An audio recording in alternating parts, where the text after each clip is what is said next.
Okay. All right. All 20 of you can hear me? All right. Can I start? Right.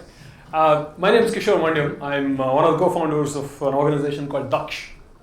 I'm a techie, which means that I work in the technology world, but what I'm going to talk about now is completely non-technology. Right? What Daksh has done recently, over the last 6 years, what we've put together are scorecards of MLAs and MPs based on perception. Now, how many of you are politically aware, you think? Not data. He said very clearly he's not politically aware. Anand, right? So, can you raise your hands? Politically aware. Okay. All right. So, let me ask you, what is the most important currency you think in politics to win?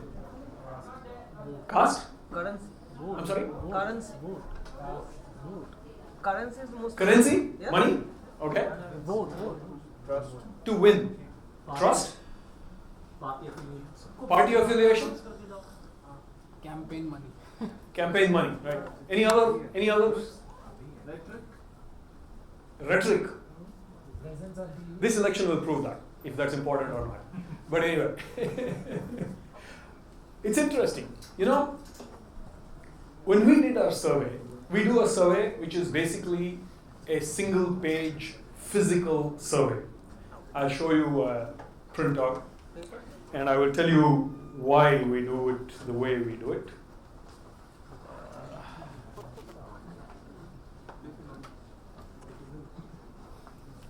I don't know if you can see this thing. It's one sheet of paper. Okay? On one sheet of paper, we asked people some demographics. This is what we used in January and February. We talked to 252,000 people in 525 constituencies. So on average, 500 people in each constituency. So 2.5 lakh people we physically talked to. I didn't, but we physically talked to. 800, 900 volunteers all over the place, right? So what we did was we took this sheet of paper and we went through a process, which I will discuss, and asked people about some demographics, about some issues in terms of voting. So if you look at the demographics, there's age, religion, caste, qualification, occupation, stove type, asset owned. You know, these are the kinds of things you try to use to figure out where somebody fits in a socio-economic background. I don't know if you guys have looked at surveys in general. We, over the last 6 years, every survey we used to ask this question of the respondent: what's your annual family income, right? And the amount of lying that happens in that is amazing, right? So we went out and said we have to find some proxy. We have to find some proxy to figure out where people fit in terms of their socio-economic background. So that's why we came up with stove type, which is wood, kerosene, LPG, so on and so forth. And there are a lot of people still using all these things. We talked about assets owned, cattle, motorbike, car, nothing, so on and so forth, and occupation. So variety of proxies. And then we asked a bunch of questions which you may not, I don't know if I can show you this a little better. Okay. If you look at, in this section, we asked, did you vote in the last elections?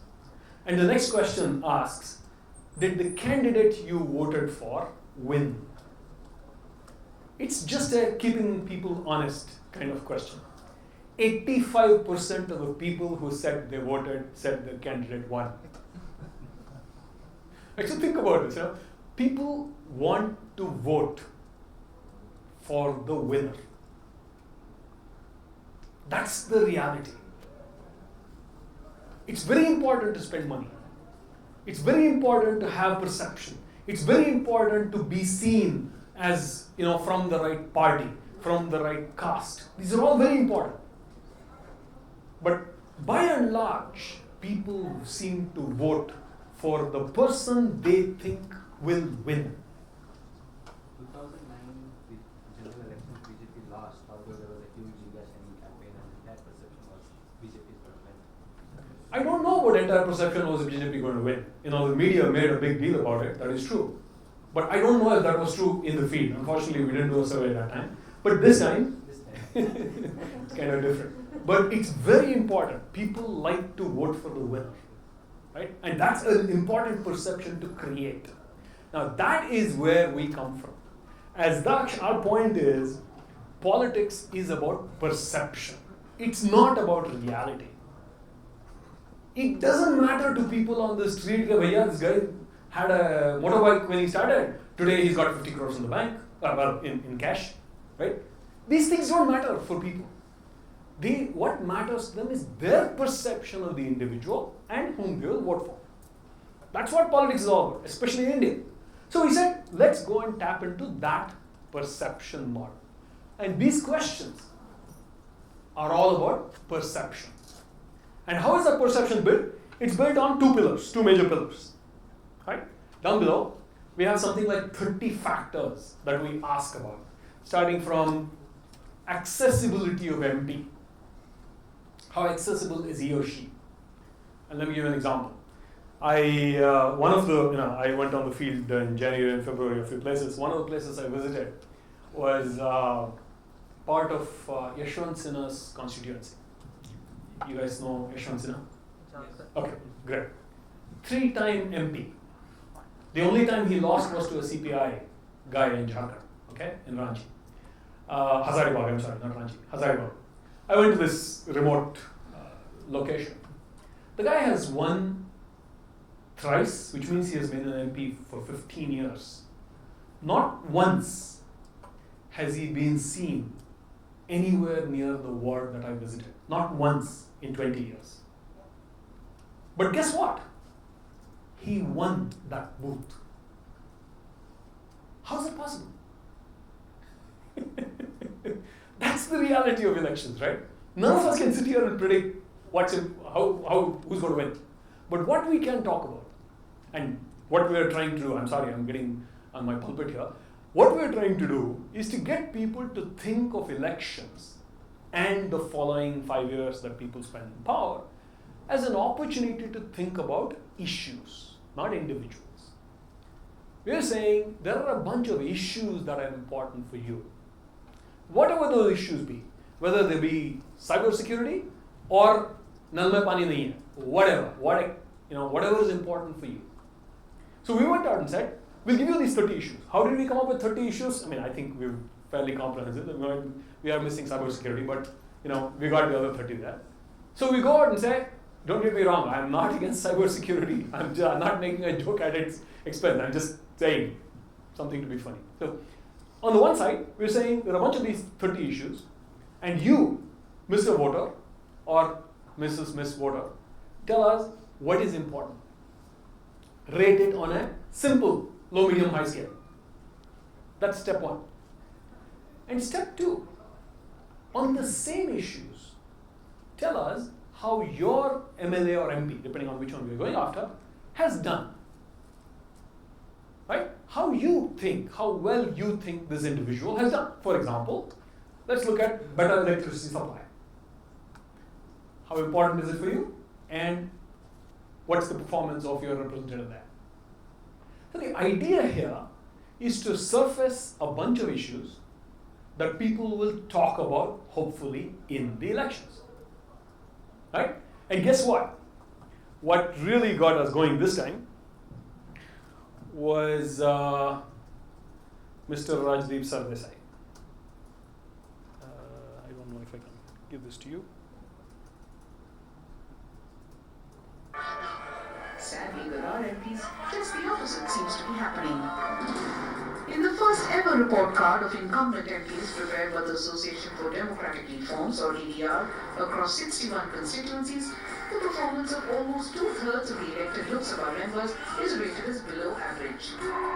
The report is based on 30 governance criteria, from employment to health services to water and electricity supply. MPs are marked on a scale of 10 on each parameter. only 1.6% MPs out of 61 scored a distinction or a mark of 8 on 10. Only 26% MPs scored a first class or a mark of above 6 on 10. A majority, 59% MPs, got an average score between 4 and 6 on 10. I'm going to stop there. Okay? I just want to tell you the impact. Now, my conversation is really about background. But before I say that, any questions about how we went about it? That's what I'm going to talk about. Any questions? But do you think some of these questions are it's a local civic where India can't do anything? Good point. I'll talk about that later. That's a great point. I will talk about that. Okay? So, yes. So if the data is so huge, you have more than, on an average actually it's seen that if you have more than 10 questions, people don't answer it, so this one. And you have a lot more than that. So, and the data usually is taken from a particular demography because it's in English. So, are we not considering only one kind of a demography, which is... Excellent question. I will answer that too. By the way, it's not just in English. It's in, I already have this in Hindi. We also had it in 7, 8 languages, something like that. Right? We had the survey in 7, 8 languages. But I will talk exactly about that. Right? So, let's talk about how. Like I said, our objective was to figure out what people want and what they think they are getting. I want to be very clear about this. This is not about what they are getting. This is about what they think they are getting. Right? So how do we go about it? And I will address exactly that issue about. We are now saying, okay, there are 543 constituencies. And statistically, if you look at it, go look for survey calculators and so on. If you have reasonable randomization, stratification, so on and so forth, for a populace of 1.5 to 2 million people, which is 15 to 20 lakhs, which is what the voting in each constituency is, you get about 384 responses, you're okay. As long as you have randomized it reasonably well. Right? Fair? So that's point number one. Number two, how do you randomize this? The big question in India, like the speakers before we were talking about, where do you get data? Where do you go out and randomize? So typically what's been done in cephalogical surveys before is to go out and extract data from the voter registration. To go out and say, okay, let's look at the voter registration and randomly pick a bunch of people and ask them these questions. We stayed away from that model. We said this is not only about the registered voter. This is about people who are interested in the democratic process. Above 18 could vote. That's all. We don't care about whether the individual is registered or not.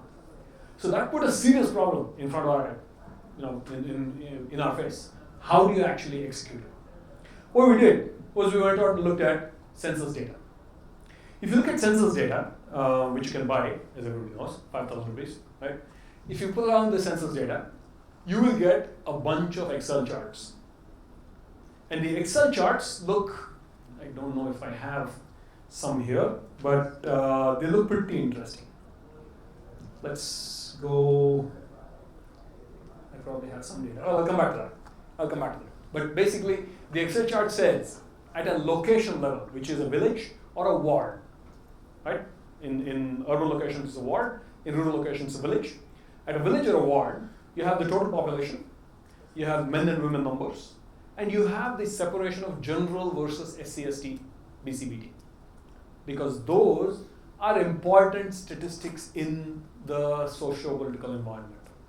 Right? It's important to know how many are general category versus SC/ST category. So we said, okay, let's follow exactly the same model. Let's add the twist of rural versus urban. So at a state level, we went out and created models that give you, and again from census data, you can spin out how many live in urban areas, how many live in rural areas. Because that distribution is very different, particularly between, let's say, a Jharkhand or a Chhattisgarh and a Tamil Nadu or a Karnataka. Tamil Nadu is extremely urbanized. 86% of its people, 82% of its people live in urban locations. They're not cities, but they're urban locations. Whereas in Chhattisgarh, it's probably 38, 39%. Right? So we said, okay, let's spin that into the picture. So number one for stratification, you go out and say, within a state, you pick locations, whether they be wards or villages, based on the state's distribution. That's number one. Number two, you pick locations based on the general versus SC/ST category. Right? So you basically have two-dimensional stratification, which will give you tremendous depth in terms of distribution. So to answer this question, that is a critical issue. That's the first step on what you do. Then we went out and involved 700, 800 not volunteers, some of them were paid, some of them are volunteers, but 700, 800 people across the country who visited these locations. So we generated, sitting here in Bangalore, and this is, it's amazing how this works. Sitting here in Bangalore, we generated 10,000 locations, 9,800 whatever locations across the country. We had no idea where they were. It was completely stratified, randomized locations. And we threw that at this network. And we said, go out and ask those questions of up to 40 people in each location. Right? And there were some extra locations because in some places, even in Jharkhand, for example, I went to this place in Jharkhand and we went by the last 8 kilometers, we went by motorbike. We stopped the car outside and went by motorbike because the local CPI-ML, which is the Naxal group, targets people who travel by cars. Right? So getting to these places itself is an issue. But that's okay. We said that's what we'll do. So we wound up with these 9,800 odd locations. We wound up with these 800 people, and they went from location to location asking these questions. At those locations, we had some rules. For example, we said, you can't go sit in a chai shop and ask these questions. Right? You have to go to people's homes. And you can't go to every house. You have to go to every alternate house. And every third respondent has to be a woman. If you can't find a woman to talk to in the third house, or the sixth house really, you need to go 2 doors away till you find a woman to talk to. So you build a lot of things into the process to make it stratified and randomized. Now, how do you validate this? Ultimately, you go out and spin some models. You go out and say, hey, you know what? For example, yesterday there was an article about employment distribution, right? There are articles about how Muslims, this morning in the newspaper there was this article about how Muslims have done well in Gujarat. Right? One of the things we could do, which we haven't done, is to take these statistics, just the demographics, and spin it against the state of Gujarat, state of Goa, whatever, and look at Muslims, because that's one of the markings on the page, and figure out how close we are to the Professor Kundu report. So we could do a bunch of things in terms of validation. That was the process. So ultimately, we talked to about 2.5 lakh people in 10,000 locations, and we wound up with a chart that looks horrendous. It looks like this. Okay. Right now, I have 244,000 rows and about 130, 140 columns, which means about 32 million cells. Believe it or not, I actually had to go out and buy a new laptop to deal with the data. I bought a high-end gaming laptop 4 weeks ago, because I just couldn't crunch this data. And Excel is where it's at. I mean, you can't look at some phenomenal statistic tools to figure out all these things. People aren't looking for fancy stuff. But anyway, that's what this data looks like, right? Once we had the data, we went out and said, okay, now we will talk to these things. We put that out in the public domain. And before I get to that, any questions on the process? Convinced about randomization? That's okay, right? All right. I'm sorry? What was the specification of the first laptop? I should look for a Chromebook, right? We should look for a Chromebook. All right. We'll come back to that. Anyway, so once we did that, we went out and put this data in the public domain. We got a bunch of objections. So to deal with those objections, first, let me give you another little video. This is really a video, a combination that I put together in 2 locations, right?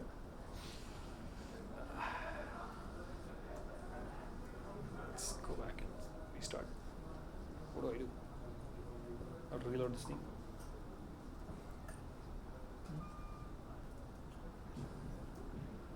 Come on.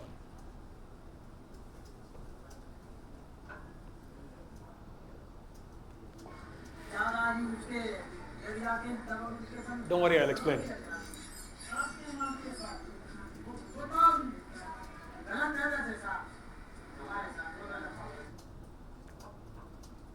Before we go too far, I don't know if you got that. The guy was saying that what's important, the reason criminals win. One of the questions in there was criminality, right?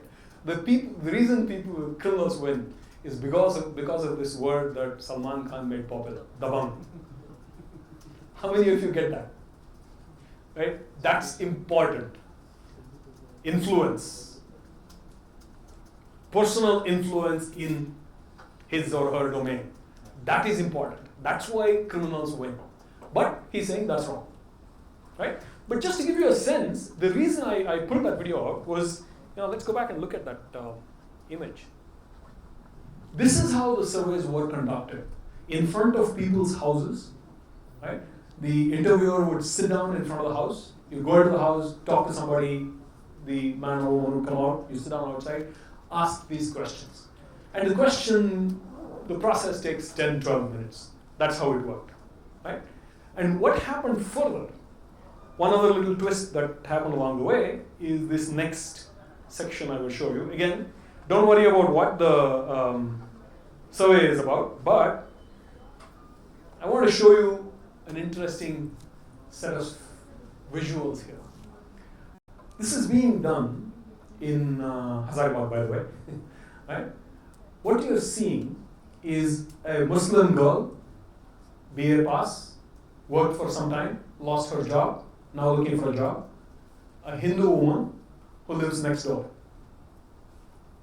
Now, if you look at the traditional wisdom in India today, you will hear about people fighting, the whole thing about how Hindutva is taking over the country, so on and so forth. What is amazing to us is that we saw this kind of living next to each other across the country.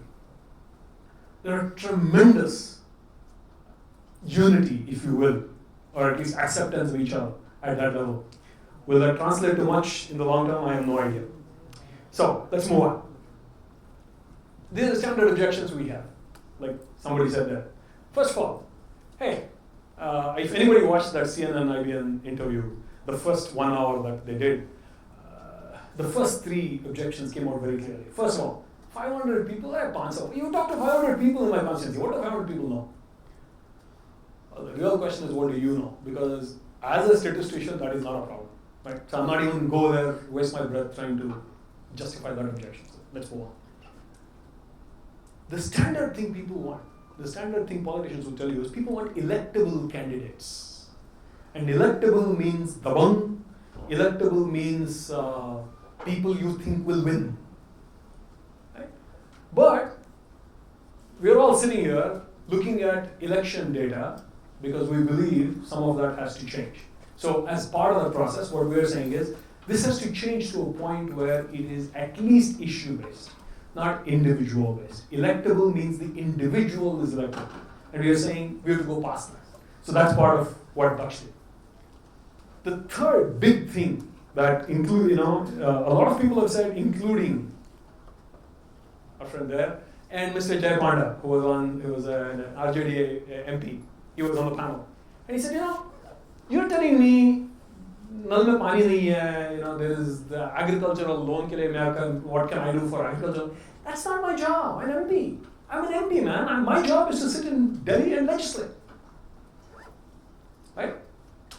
Now, unfortunately, and I can show you a video, I won't waste your time. Unfortunately for him and for us as a country, nobody thinks that way. And I can give you a simple counterpoint. You look at the MP's promises. Have you ever heard an MP stand up and say, I will be the best debater in the parliament? Anybody? Has anybody heard an MP stand up and say, I will make sure the legislative process in this country is better than anywhere else in the world? No, goddammit, they all stand up. Sorry. Everybody stand up and say, I'll make sure you get water, I'll make sure you'll get jobs. I mean, jobs is a big thing this time around, right? These are the things that MPs promise. So I'm saying, boss, why don't I judge you based on what you told me, man? Don't tell me about legislation in Delhi. That's the whole process. So our biggest stance against that is, this is, you can tell me what your job is. Ultimately, it's about people's perceptions, what people believe politicians have to do, and that's what it's all about. And the other thing is what we want. Sushma Swaraj got a very low rating. So this BJP guy stood up and said, push, you know what? 7 out of 8 constituencies, she won in Madhya Pradesh this time. 7 out of 8 MLA constituencies. I'm sorry.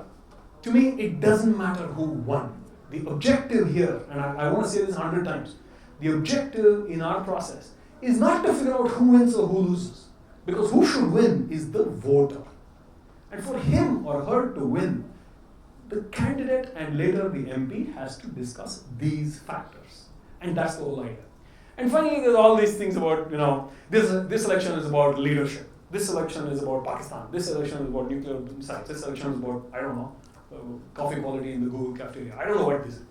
And they're saying, that's not it. No, coffee quality is good. Right?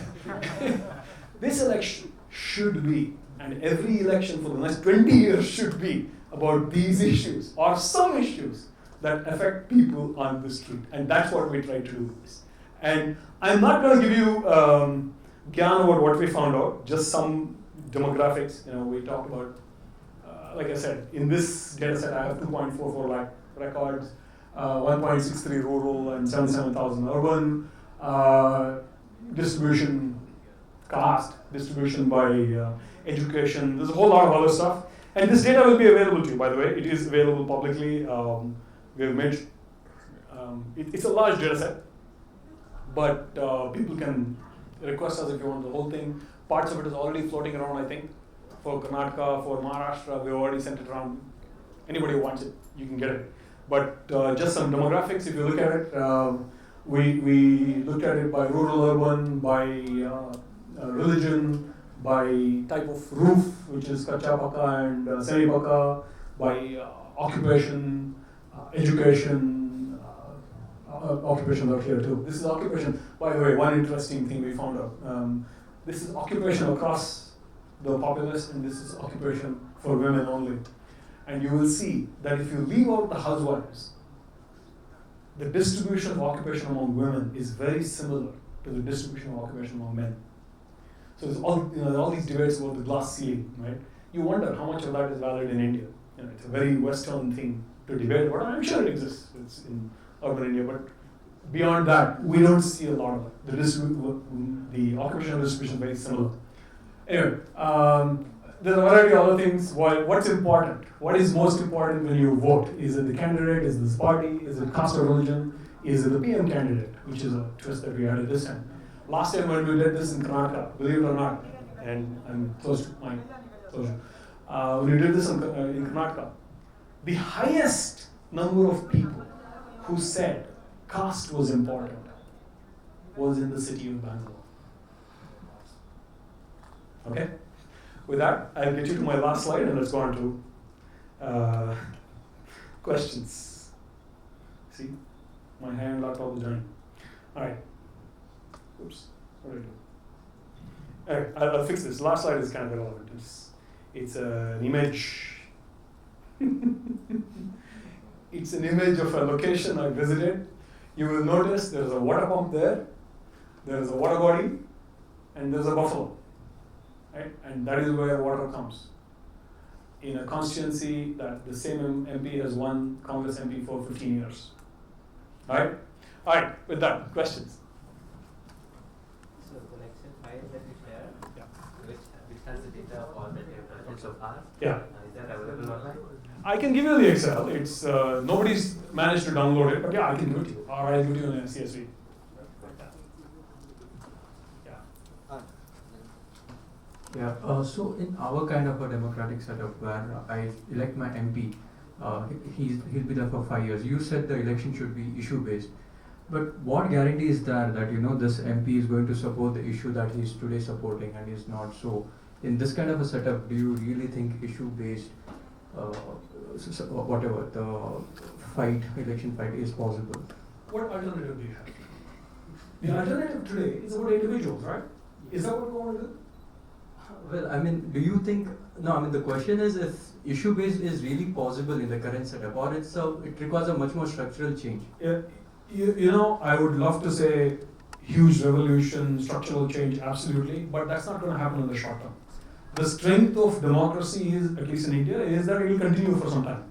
So we can't make those structural changes overnight. So no matter who promises what. So one of the things, one comment I'll tell you, I don't know if you read an interview with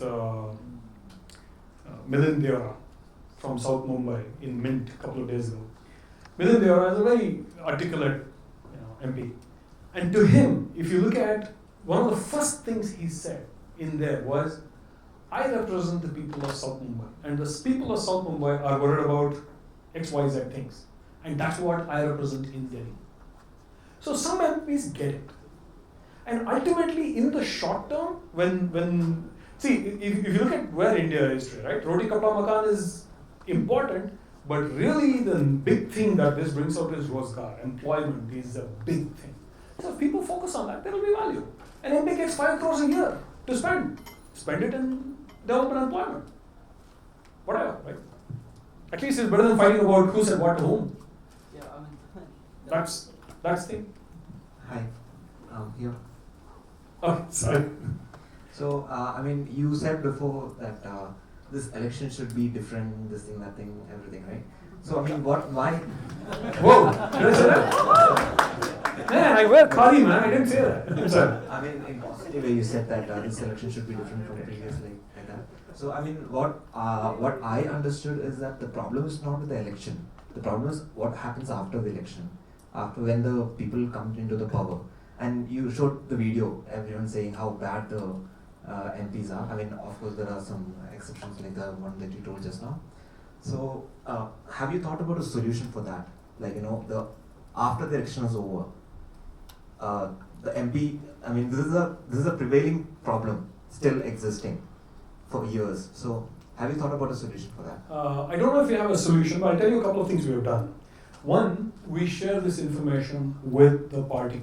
We have sent it back. When we did this in Karnataka, right? We did this for the Karnataka elections a year and a half ago. And we sent that data to the party. Initially, there was not much interest. But what changed that was Vijay Karnataka. Vijay Karnataka is a Kannada newspaper. They carried our survey on a statewide basis, 28 districts, 28 days. Every Just a district. second, that media person is here, whom I spoke to in the morning?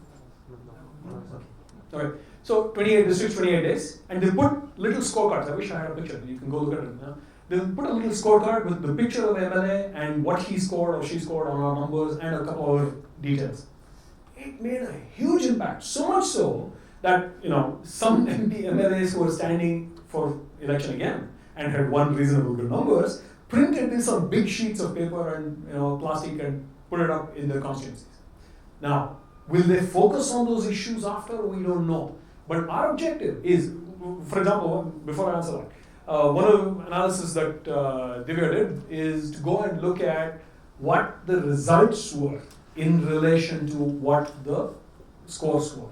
If we had 100 MLAs who stood for the election again, did they win? Did the better scoring MLAs win than the worst scoring?